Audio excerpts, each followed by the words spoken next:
Good morning, good afternoon, everyone, and a very warm welcome. We are really excited to have you with us today as we kick off our first episode of our CEE Europe Webinar Series, focused on a topic that's rapidly shaping the future of our industry, an overview of CEE's data center market and the technological advancement driving it forward. My name is Veronica Ariton. I'm representing w.media as a business development manager in EMEA, and I will be your co-host today. We truly see this as a more than just a webinar. It's the start of an ongoing conversation and collaboration with you. After making our mark across APAC and MENA, we are now coming to Europe. W.media held its first Connect event, Premier Industry Networking, Sundowner in London recently. And this webinar series is a continuation of our efforts to better showcase the vibrant European digital infrastructure industry. And now, to take us deeper into today's topic and walk you through the session in more detail, I'm pleased to hand over to our moderator, editor-in-chief of W.media, Deborah Gray. She will be guiding you through the key insights and the discussions ahead. So over to you, Deborah, and thank you. Thank you, Veronica. You're watching W Media, and this is the first episode of our CEE and Europe Webinar Series. I'm your host and editor-in-chief of W Media, Deborah Gray. In today's episode, we will take a deep dive into the cloud and data center market in Central and Eastern Europe. Who's building data centers in Romania? Who is investing in Poland? Why is Bulgaria emerging as an AI hub? And what makes the Czech Republic an exciting data center market? Let's find out together in our webinar.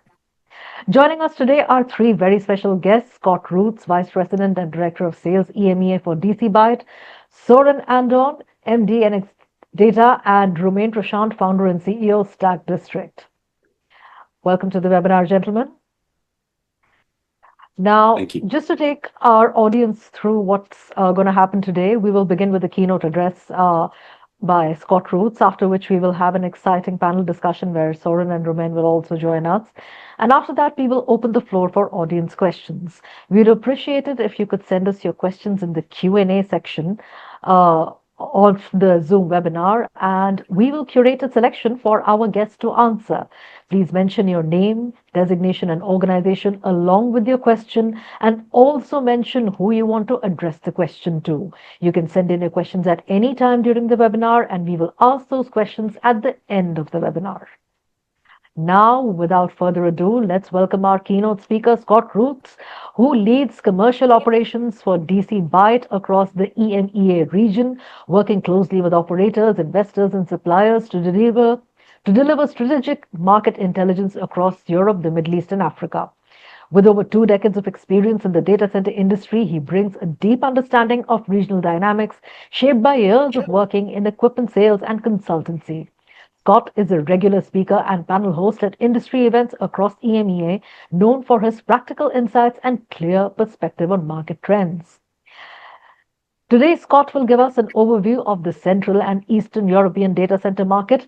Tell us, Scott, how have you seen the digital infrastructure landscape evolve in this region over the years, and what is drawing investors to CEE today? Thank you, Deborah, and thank you for inviting me along today. Excited to talk to all of your guests today. The CEE market is a really interesting one. Being based in London, I've got a good vantage point to look over what's been going on there. And you mentioned my experience in the industry. I've actually managed Central Eastern Europe for many of those years. So I've seen the developments coming over a long time, and to some extent, they've not quite come as fast as some people expected throughout the industry. However, just in the last couple of weeks alone, we've seen a huge spike in activity in Central and Eastern Europe. So we're now tracking at DC Byte just under about 4 gigawatts of total IT load across all stages of development. So that's from very early stage right through to live operational data centers. At the moment, probably 80% of that IT load is in very early stage, concept design, but land has been purchased. There's been significant investment and significant intent from suppliers to take their IT loads to the Central Eastern European Baltics, Balkans, etc. So if we look at how the market's kind of defined today, very, very heavily on co-location. I think almost 95% of the CEE market is being driven by co-locators. We have seen intent from, should we say, global hyperscale companies in buying early pockets of land. I think it's quite well known of a pocket of land or two in and around Bucharest, for example, which was bought by Microsoft many years ago. It's not moved into any development stages yet, but there's early signs of more intent coming from how we define self-build data centers, so owner operators. So how long before we see an AWS, a Microsoft, a Google, somebody like that come and develop their own data center in region? I don't think it's a million miles away. For now, we're seeing good driving of co-location, and that's the key markets right now. Poland, Romania are probably leading the way in terms of IT footprint. However, there's been significant intent recently in Croatia, in and around Zagreb, with a very large AI development. And I suppose mentioning AI is almost the elephant in the room as to why we're seeing such numbers hitting the region. So of that 4 gigawatt I mentioned earlier, probably 40% of that is down to 2 single projects. One AI hub in Poland, one AI hub in Croatia, which we're tracking very, very early stages of now. But we're talking 700 gigawatt plus sites. So they're going to take a long time to develop. They're not going to go live overnight. And it would be very interesting for us at DC Byte to keep an eye on them and to track their progress over time and learn more about who's building them, why, and what scale they're going to scale them out at. But fundamentally, why are users, operators looking at Central Eastern Europe as opposed to, the safe investment is to just put your IT load in Frankfurt or in Amsterdam or in London or Paris? That's what's being done. Those places are hideously expensive. The power is restricted. Land is expensive. So CEE offers the counter of all of those. Power is cheaper, land is cheaper. CEE offers a very highly skilled workforce. I've seen this over my 20 years working in the industry. The skill set of the engineers and the developers and the operators within CEE is second to none. I think they have great things to offer. Now we'll touch on the things slowing things down as well, maybe in the next phase of questions. But for now, it's looking to be a pretty exciting place to be. Strong local market players. There's not a huge amount of, should we say, international or global data center operators coming in and dominating markets, as Sorin's going to come in as a local operator himself and say that's a fairly similar story in Poland, in Romania, in Bulgaria and Hungary, etc. Is the local guys are absolutely reaping some of the rewards of the IT march across CEE. So maybe as an opening thing, maybe we'll leave it there and then see where we head for the next question. Okay, Scott, I'm curious because you brought up, something that is slowing development. So what is it exactly that might be slowing development? And if rectified in time, what kind of growth potential does CEE have? I think at the moment, obviously, Europe-wide, now this isn't just CEE, power is the number one factor, regardless of where you're building a data center, whether it is Frankfurt, London, Paris, Dublin. Dublin's probably a great example with huge power restrictions.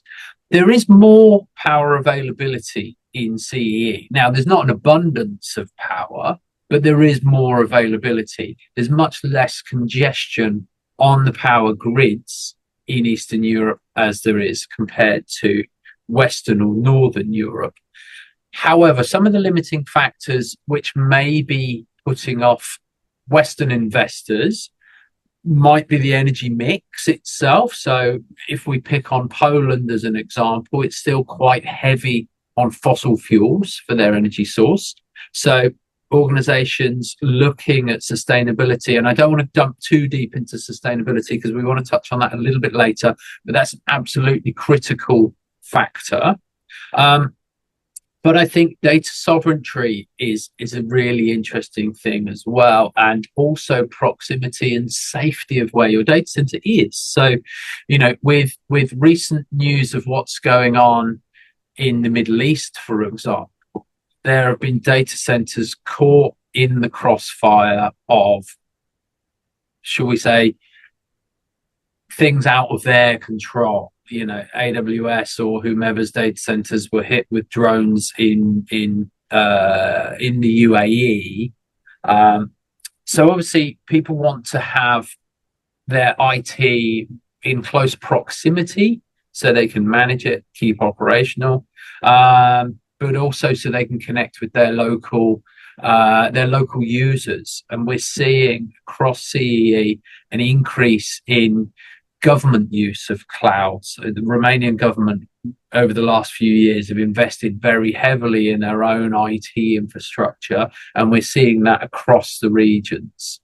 Broadband penetration is improving across all regions. IT use is up, and in turn that obviously increases the need, the requirement for data centers. Perfect.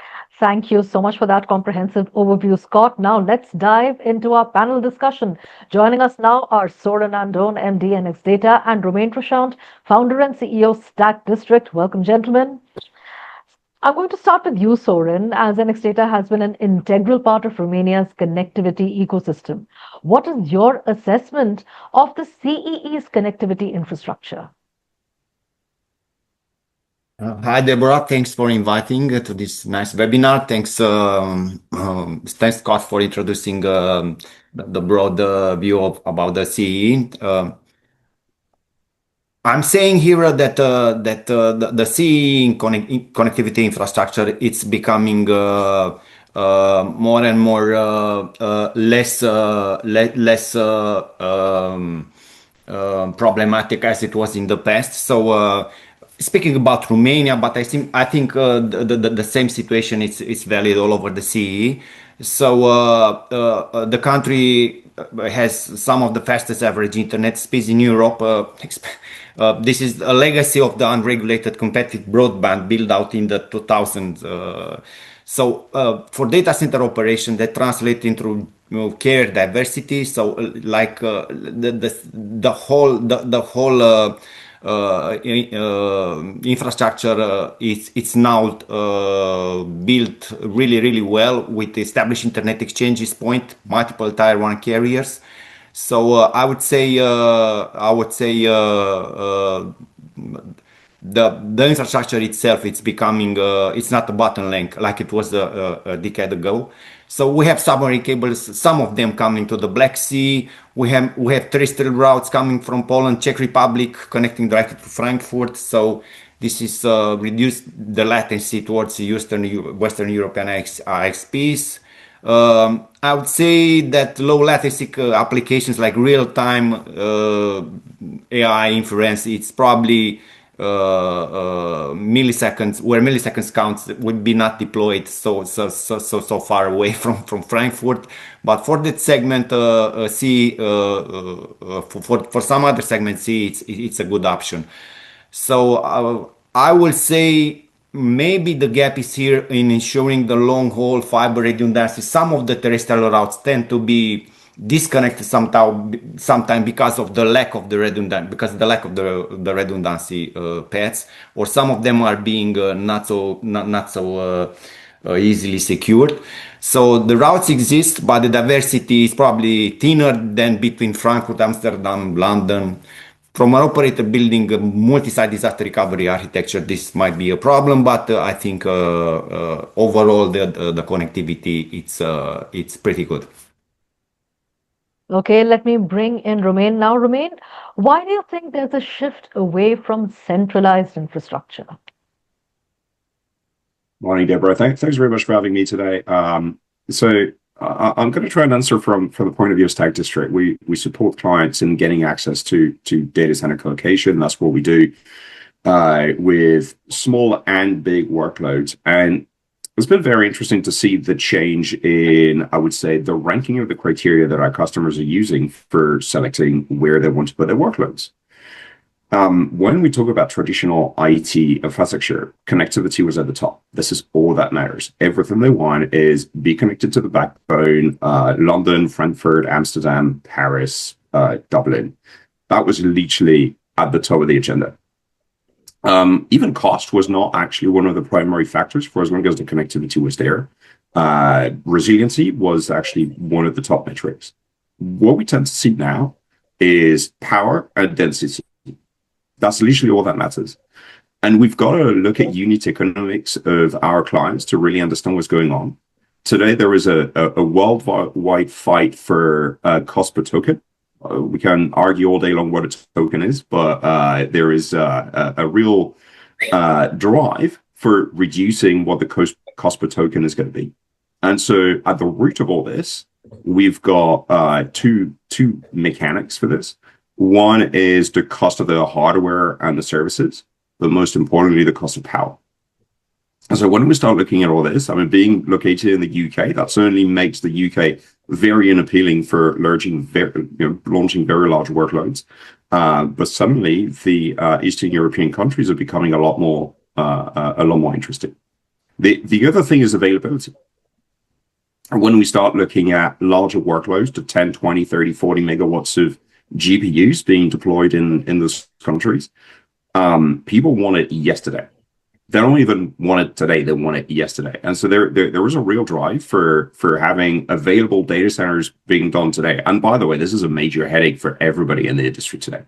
Placing 10 megawatt, 20 megawatt in Europe today is really hard, but the countries that are closer to being able to do this are actually generally Central and Eastern European countries. And so this is where the drive is.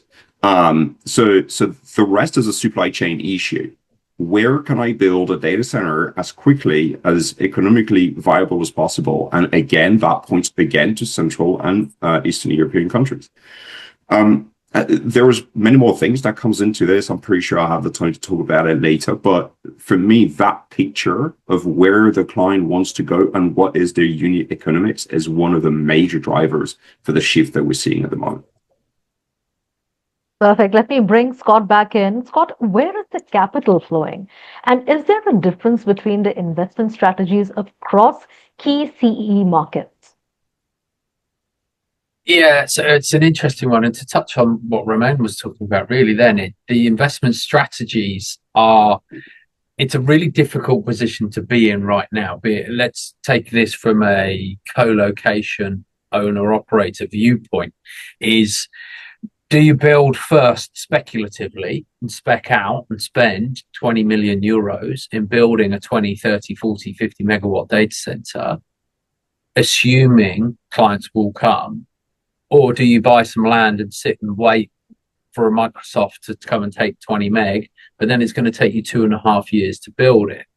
There's a cross line. And I think, as Romain said, there's a large portion of people coming to market wanting 10 megawatts yesterday, precisely as Romain said. And best place to deliver that right now, looking at the availability rates that we're tracking here at DC Byte, is at the moment, probably Poland is the only place you could get 10 megawatt plus tomorrow across Europe. Maybe some pockets here or there anecdotally, but it would probably be my first port of call. So in terms of the investment strategies, it comes down to risk aversion, really, I suppose, as to a slight gamble on, if I build it, will I attract some customers? I'm pretty sure, yes, you will, as we've seen over the last 18 months. We see these AI companies coming in wanting 10 megawatts immediately. Now, the really interesting thing with these guys is that they're after super high density. 10 megawatts back in the day when Sorin and I first met was a huge data center. 10 megawatts now, you can squeeze into a pretty small space. So we're seeing them turning up in more interesting locations as well, because the densities of racks now are in the triple figures of kilowatts, 100, 120 kilowatts, I say easily achievable. That's no disrespect to the engineers out there making it happen, but it's fundamentally pretty achievable these days with a little bit of water and mostly air. So suddenly a gigawatt footprint is probably a fifth, a tenth of what it used to be. So as long as that physical building site can get the power in, we're going to start to see some really big numbers. Now, Sorin mentioned the connectivity is pretty much there as well. So it's a really good investment proposition. Okay.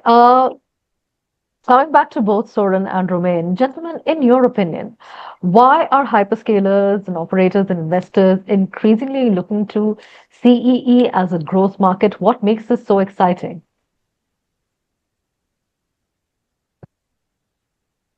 So, thank you, Sorin. I'll take the discussion in a slightly different direction, right? One of the things that we've seen on the world stage is that there is a clear drive for the EU in general to become a lot more sovereign about their technology stack in a global way. And when we look at the EU's capacity to actually house their own clouds, their own data centers, their own infrastructure, well, they've got to put it somewhere. And we're back on a previous discussion that we were having. It's, well, where are those data centers going to be built? How are the unit economics are going to be? And how quickly can we get to it? And it turns out that the Central and Eastern European Union countries are actually a great place for this. What's interesting for me, if you want, is that even in my day-to-day talking about data center infrastructure in other capacities, talking about innovation and infrastructure, it's never done in a vacuum. We've got to look at the IT equipment and up to really understand what's going down below.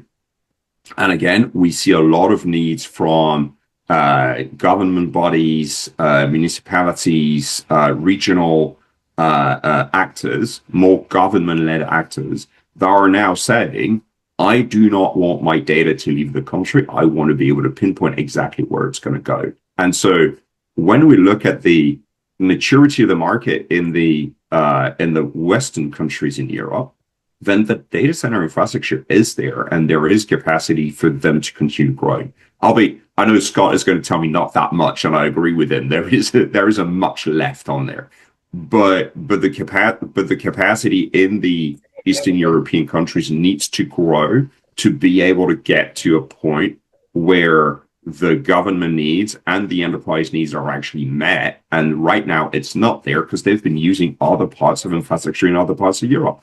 And so that shift is going to continue happening, which is why it pushes the investment, not so much in hyperscalers, but in new teams of people. And we're talking to a number of them coming to Europe with newfound investors and so on to actually build that infrastructure actually in those countries.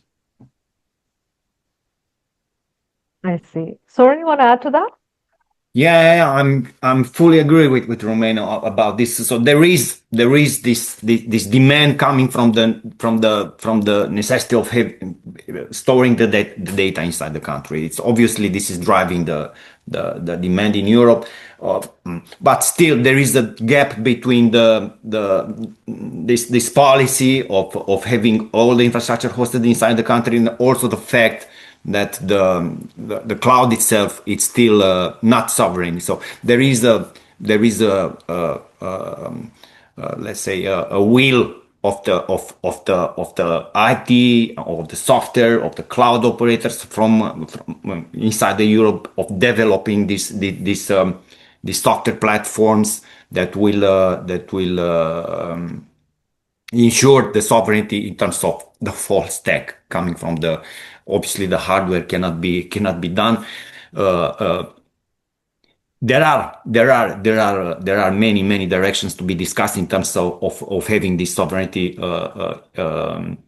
needs fully implemented. But I will describe from what I observed from the operator side. So in terms of what are hyperscaler operators asking now. So as for the Central Eastern Europe, it was probably the need of deploying content caching nodes. That was basically the networking need that was pushing the operators, hyperscaler coming here a decade ago. Now this type of deployments evolved from these content caching nodes to compute, because compute also the computing power are increased. So the changing now it's reflect the fundamental reevaluation of where the European digital infrastructure is staying from migrating from this connectivity needs to the compute needs, which are seeing right now. So also there is the power advantage of having a renewable, like Romania is having a renewable surplus, but this is to be discussed later, I think. And also the capacity of having a quicker permit, the land availability, the land pricing, and so on. So this is this whole package combined with the necessity of these hyperscalers and the operators to place their higher computing demands inside this area. It's driving the demand in the area. So this is the main reason, I think. Current technological innovations such as AI-ready design, liquid cooling, modular build, etc., have played a role in accelerating deployment in established markets like the FLAP-D markets that we've been talking about quite a bit in this webinar as well. Are you also seeing the same in CEE?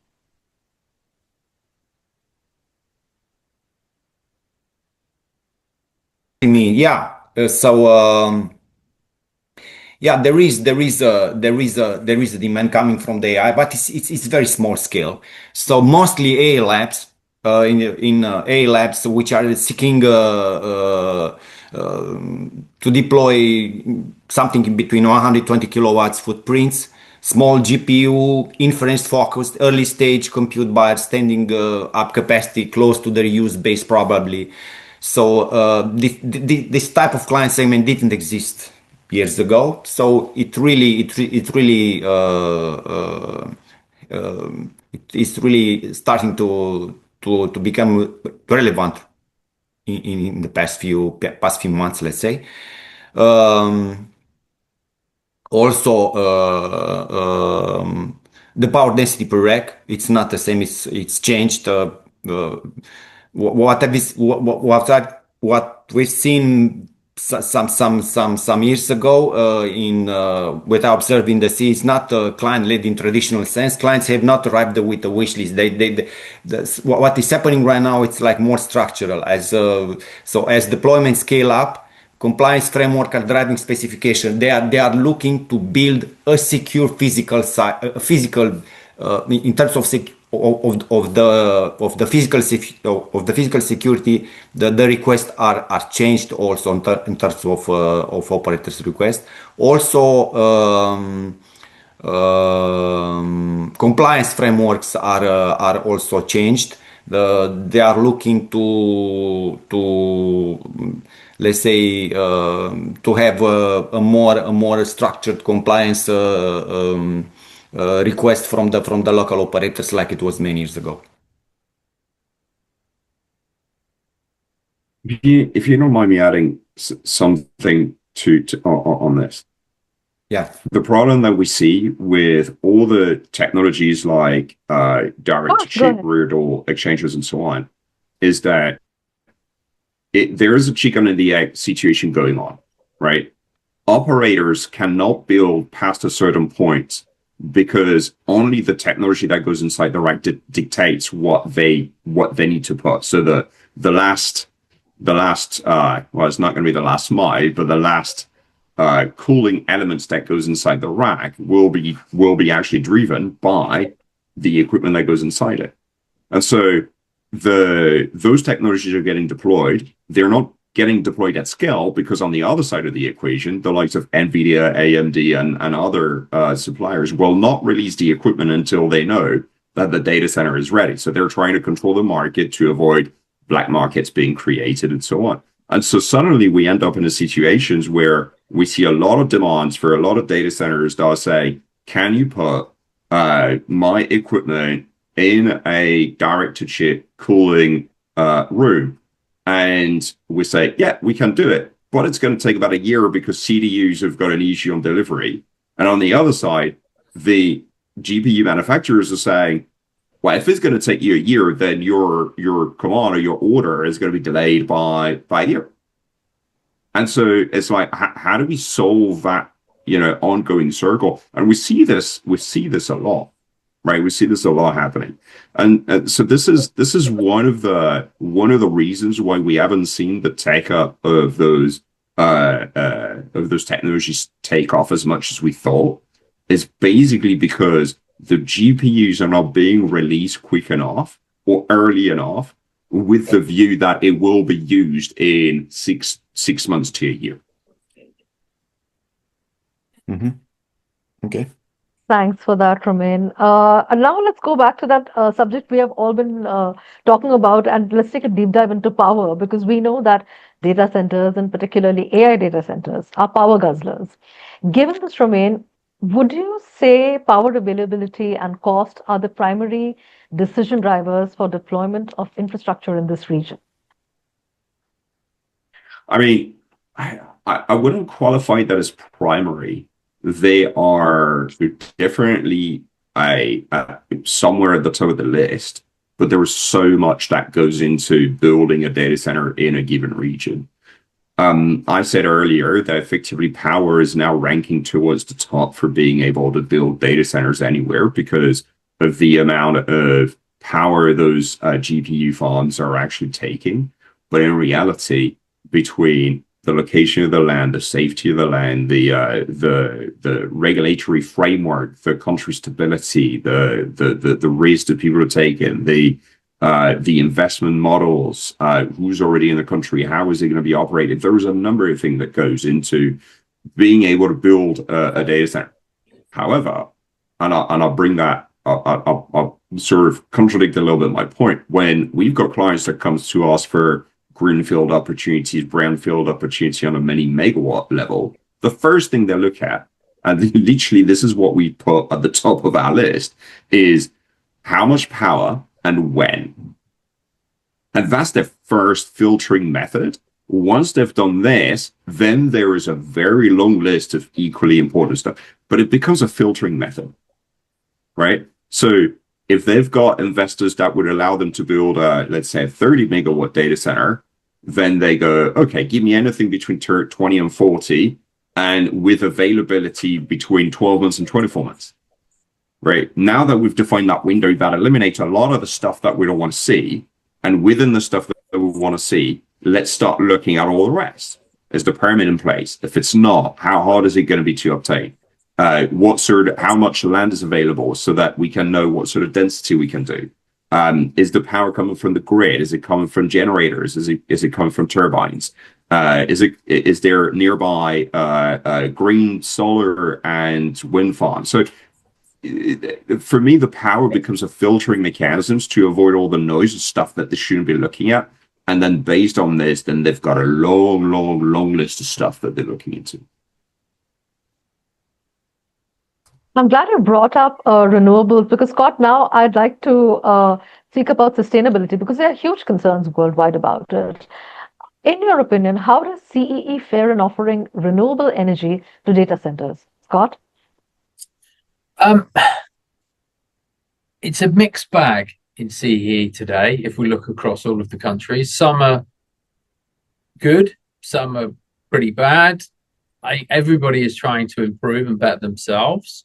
I mentioned at the opening of the talk today a couple of very big AI projects. Now, one of those is going to be powered entirely by renewable power, which is going to be on site, and there will be behind the meter that power feeding back into the grid. There will be battery storage solutions for when the solar and wind is not available, for example. It's becoming an increasingly more critical point for the fundamental IT user, as we see requirements of reporting with scope 3 emissions if you're in colo, or scope 2 if you're operating. You need to know, and you do need to care about where your power comes from. Gone are the days where it was just, I don't care where the power comes from as long as I have the power. Those days have gone. You need to report back to Brussels or back to London with where your IT is being powered from.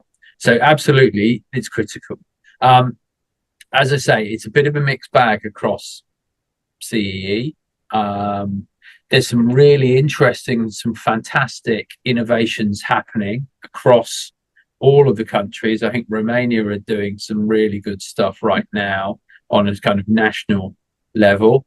There's some really interesting alternatives as well, though, in terms of gas. I know of data centers being run entirely on gas turbines from the national gas pipelines as an alternative utility to electrical pipelines as well. We've seen gas turbines run as a data center in Ireland. They're running 30 megawatt entirely on gas, completely technically off electric grid and on gas. So we'll start to see an increase in interest, I think, in the data center industry from the utility companies, the guys who are making the power, whether it's solar farms, whether it's wind, whether it's tidal, nuclear, biomass, so slightly more sustainable power. I think once we can abolish burning coal to make electricity eventually across Europe will be a great day, and we'll get there eventually. But at the moment, it's all the choice that certain places have got. But fundamentally, yeah, power, as Romain and I have been talking about, is absolutely critical and within the top 3 requirements. But then there's caveats after that. It hasn't got power, yes, great. What is the power? Where's it coming from? How clean is it? Okay, I'm going to go to Sorin now. How are evolving infrastructure requirements shaping new builds and retrofits across the CEE region? Thanks. 100% agree with Scott. So this is one of the infrastructure requirements is are coming from this power requirements of being renewable, the sourcing of the power, the certificate of origin, and so on. So this is one of the main factor shaping the new builds. Also about the retrofits, I have some ideas here. So a specific of the CE market, it's the fact that we have plenty of brownfield abandoned industrial sites. So because of the way the industry, the heavy industry was created in the socialist era, I would say we have that kind of advantage, which is not anymore present in the Western Europe because the technology evolved much more quickly there. So the site there where the industrial site that were abandoned were regenerated and refitted much more quickly. Now we have a surplus of that kind of sites, which I would say it's allowing us as a region to be much more easier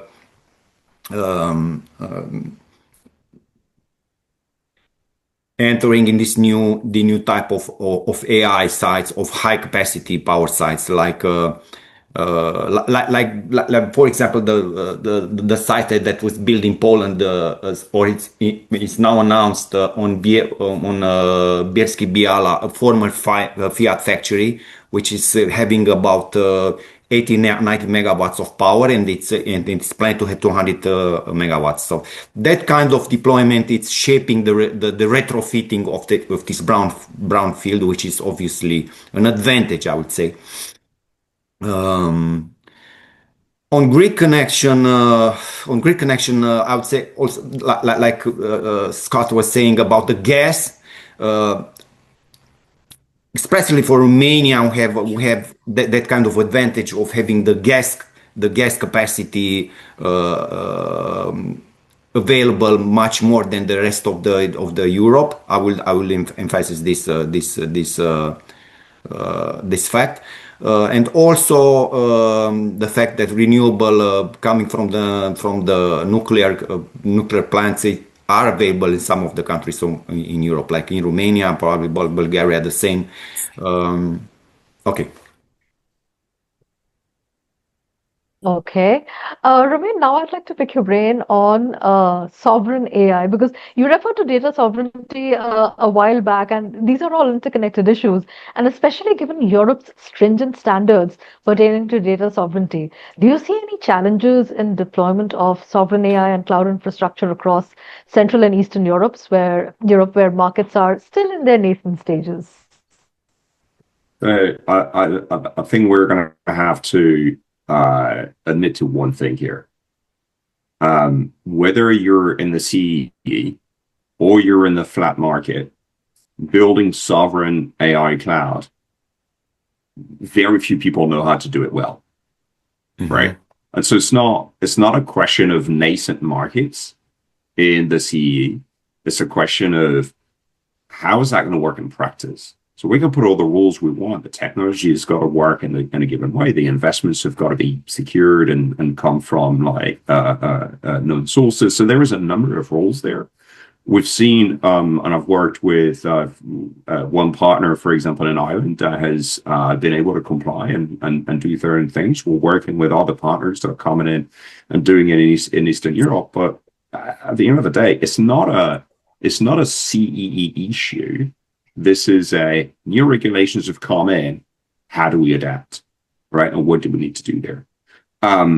Now, that said, I think the CEE has got something to play. We're talking about a lot of brand new data center developments that are going to happen in comparison to what's been done before, where they're going to have to change their investment structure, change their control structure, change a number of things to appear to be, or at least become sovereign.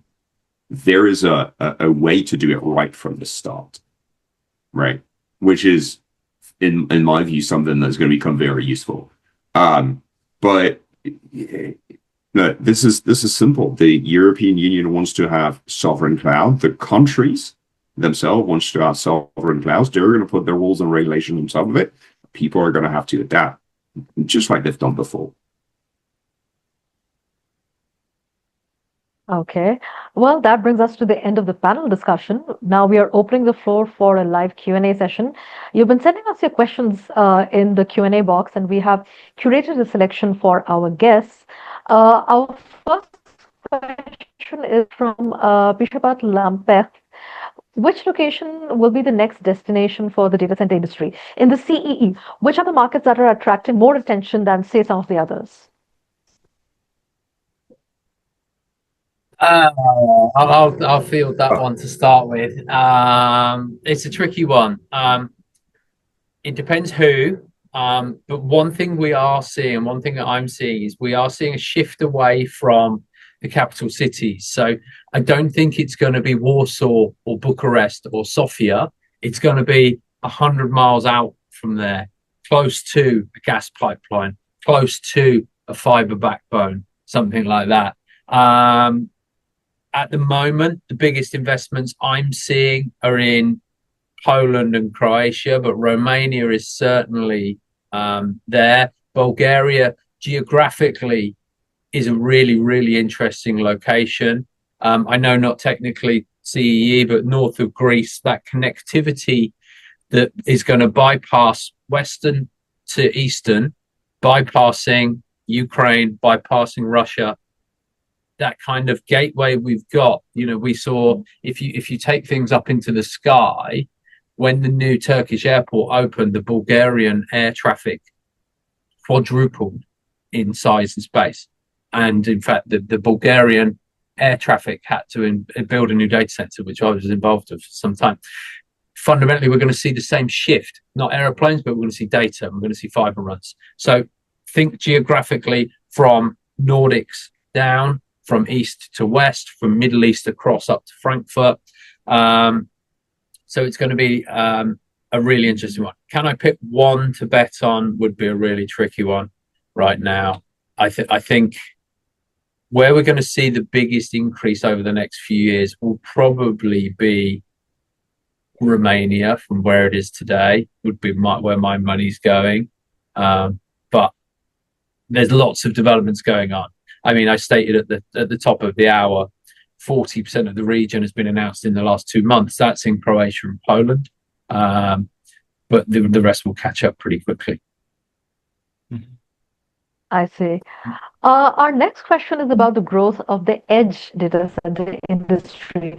What are your projections for the growth of edge, gentlemen?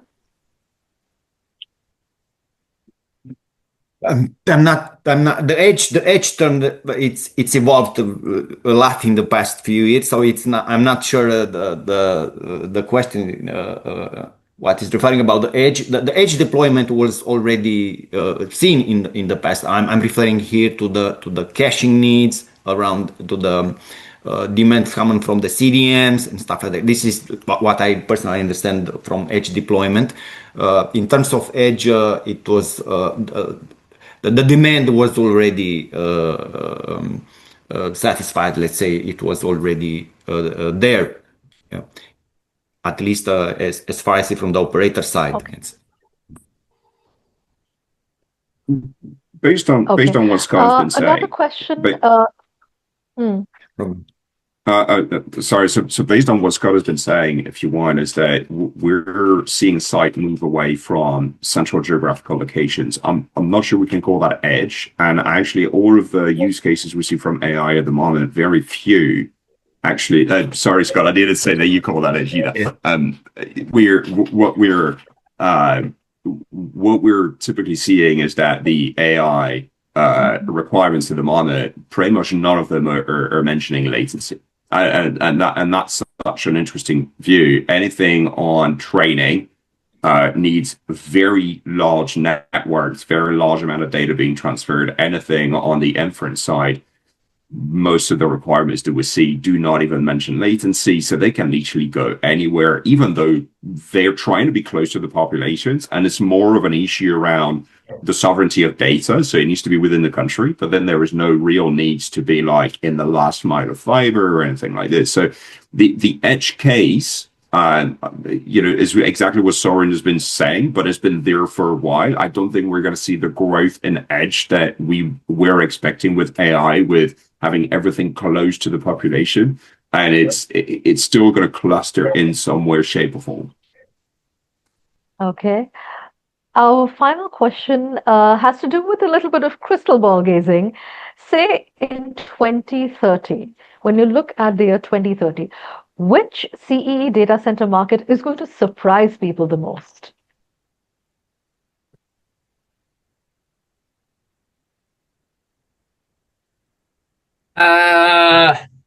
Scott, you know better than everybody. Yeah, I don't know. That's a really tricky one. I think Bulgaria, because if we look at the Bulgarian market today, is really small compared to its peers. I think Bulgaria will see a large increase. I don't know whether we're technically including the Baltics in the discussion today. I think the Baltics have got a really interesting part to play. I think the governments there have got some really interesting initiatives to attract investors, especially for the models which Romain was saying there, where geographically, it doesn't necessarily per se need to be on a high latency or low latency network. So, will we see Lithuania and Latvia with their capabilities of fresh air cooling, geothermal power, that kind of stuff, and governments willing to take investments? Could be there. Poland has been touted for a long time to be a competitor market to be a European tier 2 market. And at the moment, for the last 12, 18 months, it's been dwarfed by the Nordics and by Milan and by Madrid. Lots of say was going to be that Poland is there. However, we're seeing an interesting shift. We're seeing Berlin grow significantly at scale because Frankfurt is full up. So we're already seeing that shift from west to east. So the next logical step when Berlin is full up, maybe we'll see that move across into Poland. So I'm hedging my bets. I basically discussed all of the countries in CE and covered them all. Okay, perfect. With that, it's a wrap. Thank you so much, Scott Roots, Vice President, Director of Sales, EMEA for DC Byte, Sorin Andone, Managing Director, NXDATA, and Romain, Founder and CEO, Stack District. We hope you enjoyed participating in this webinar as much as we enjoyed hosting it. We will be back with yet another exciting episode of w.media CEE and Europe webinar next month. Our May episode will focus on the digital infrastructure landscape across the Nordics. Keep an eye out for our announcement on LinkedIn to register for the webinar. Do join us next month. Until then, it's goodbye from our entire team at w.media. Thank you. Thank you. Thank you all for joining. Have a great day. Thank you, guys. Thank you, Deborah. See Thank you. you. Thank you. Bye-bye. Thank you, guys. Thank you, Scott. Thank you, Romain.